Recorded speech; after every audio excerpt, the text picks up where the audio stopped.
sur ces délais raisonnables aujourd'hui.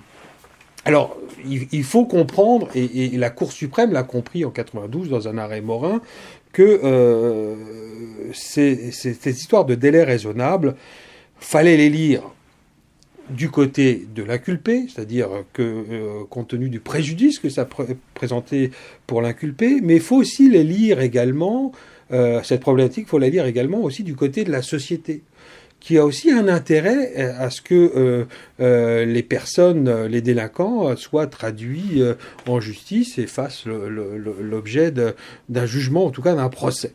D'accord ? Tout ça dans un objectif de vérité, bien entendu. Alors, ça fait en sorte qu'aujourd'hui, ce délai raisonnable, parfois, ils vont profiter à l'accusé.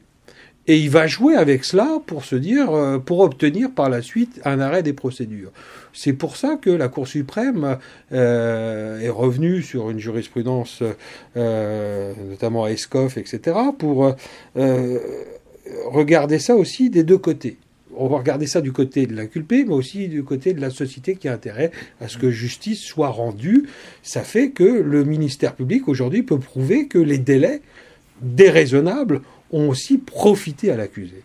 Alors, pour juger si une affaire a fait l'objet de délais déraisonnables, le juge aujourd'hui, qui doit analyser judiciairement cette question des délais, va pondérer 4 facteurs.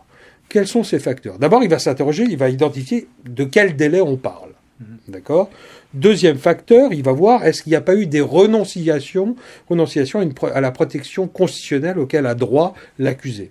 C'est-à-dire que l'accusé, en vertu de l'article 11b, a droit d'être jugé dans un délai raisonnable, mais parfois il a accepté ces délais.